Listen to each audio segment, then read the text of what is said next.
Baik. Eh, Selamat pagi, Nak.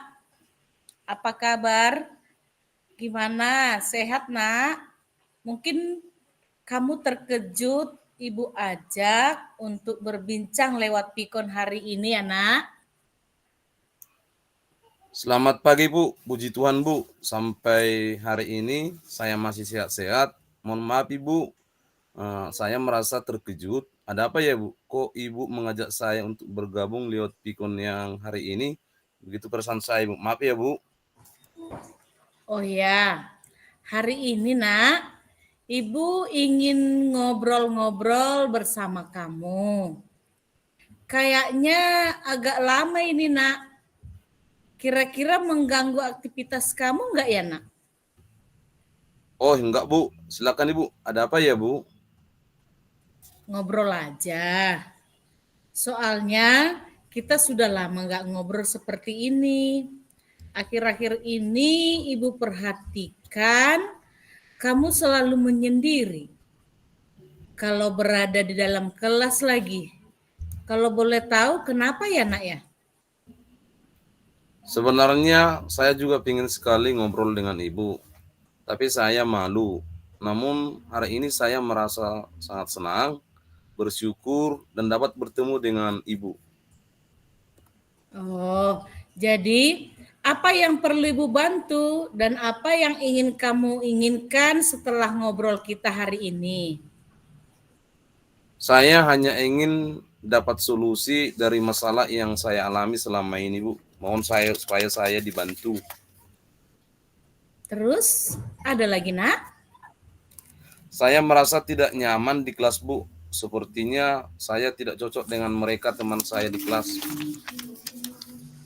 Nah, apa yang membuat kamu tidak nyaman di kelas, Nak, dan tidak cocok dengan mereka? Saya juga tidak tahu, Bu. Mungkin ini juga salah saya. Nah, coba ceritakan kenapa kamu menjadi tidak nyaman di kelas. Sebenarnya saya juga mau bergabung dengan mereka, kerja kelompok atau mengerjakan soal-soal. Tapi setiap kerja kelompok saya selalu bekerja sendiri, sementara anggota-anggota yang lain hanya ngobrol, main-main sama temannya. Jadi saya memutuskan mending bekerja sendiri, tidak ikut kelompok seperti itu, Bu. Oh, selama ini apa yang sudah kamu lakukan supaya kamu tidak bekerja sendiri, Nak? Setiap kerja kelompok, saya suka mengajak teman saya untuk bekerja sama. Saya selalu memberitahu kalau teman saya tidak bisa mengerjakan. Kalau boleh tahu, coba saya simpulkan ya, Nak. Kenapa kamu tidak bergabung dengan mereka kalau bekerja kelompok? Karena setiap kerja kelompok kamu selalu mengerjakan sendiri, bukan begitu Nak? Betul, Bu. Setiap pelajaran, apa saja kalau mengerjakan soal di kelas, pasti selalu saya harus mengerjakannya. Oke, sekarang kamu sudah tahu masalahnya. Ada lagi nggak yang lain? Sepertinya enggak ada, Bu. Sebenarnya teman-teman saya di kelas itu baik, sopan, rasa kekeluarganya juga kuat. Atau mereka pikir saya mampu ya, Bu. Cuman sayangnya saya tidak mau dibebani tugas terus-menerus seperti ini oleh mereka, Bu. Nah, itu dia Nak. Mereka justru menganggap kamu itu adalah pintar.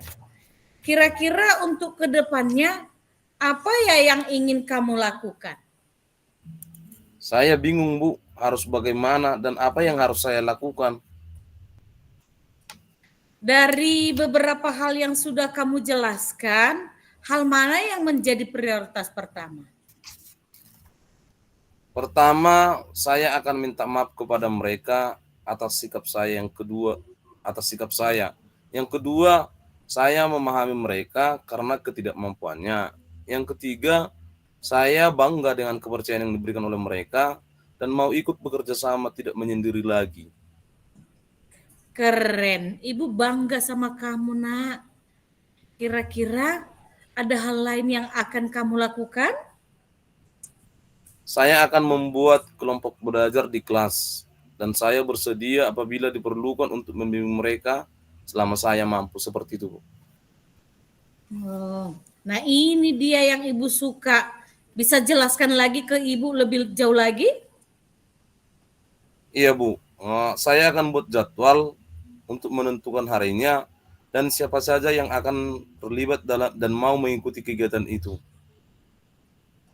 Apa yang kamu maksud itu tutorial sebaya? Apa itu, Bu? Saya kurang paham, Bu.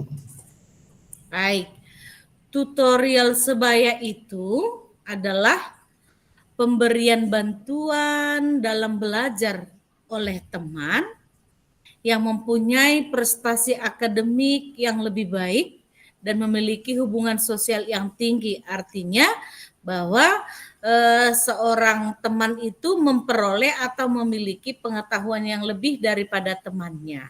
Sehingga dia berbagi terhadap temannya apa yang ia pahami atau apa yang ia ketahui. Begitu, nak.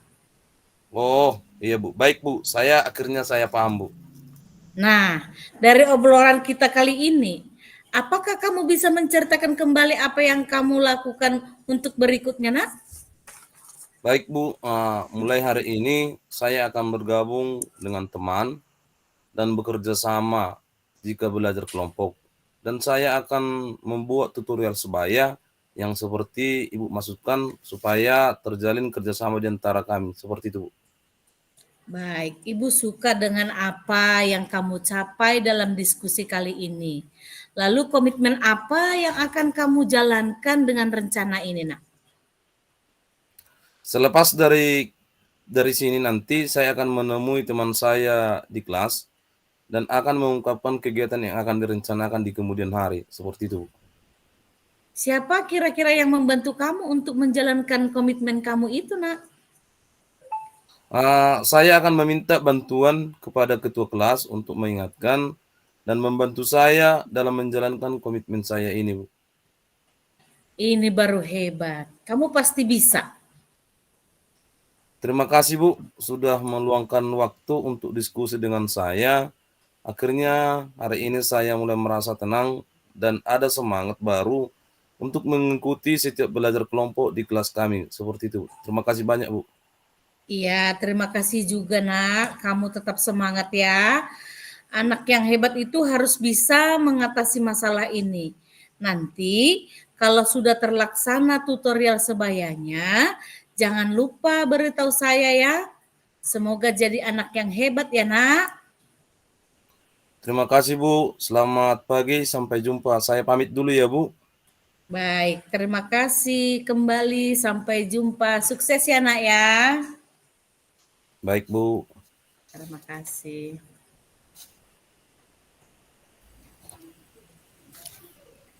Baik, baik. Terima kasih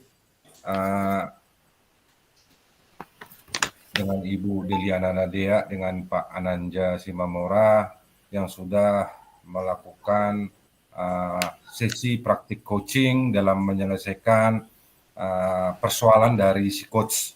Nah, saya selaku observer pengamat, saya sudah mendengar percakapan dari Bapak Ibu antara coach dengan coachinya. Beberapa poin yang akan saya berikan tanggapan. Yang pertama, kegiatan tersebut sudah mengikuti alur tirta, di mana tujuan dari percakapan sudah jelas. Kemudian juga yang kedua itu identifikasi, sudah dilakukan juga. Kemudian rencana aksinya juga sudah kelihatan. Kemudian juga tanggung jawab juga sudah kelihatan yang disampaikan oleh coach. Dan juga coach di sini sudah melakukan atau sudah mendengar secara aktif. Kemudian coach juga sudah melakukan atau mengajukan pertanyaan-pertanyaan yang berbobot, yang sifatnya terbuka, yang berasal dari mendengar. Kemudian yang berikutnya, si coach sudah memperdayakan coach. Artinya bahwa coach membantu membuat rencana aksi spesifik, kemudian mendorong ide dari si coach. Jadi demikian hasil pengamatan dari saya selaku observer. Terima kasih.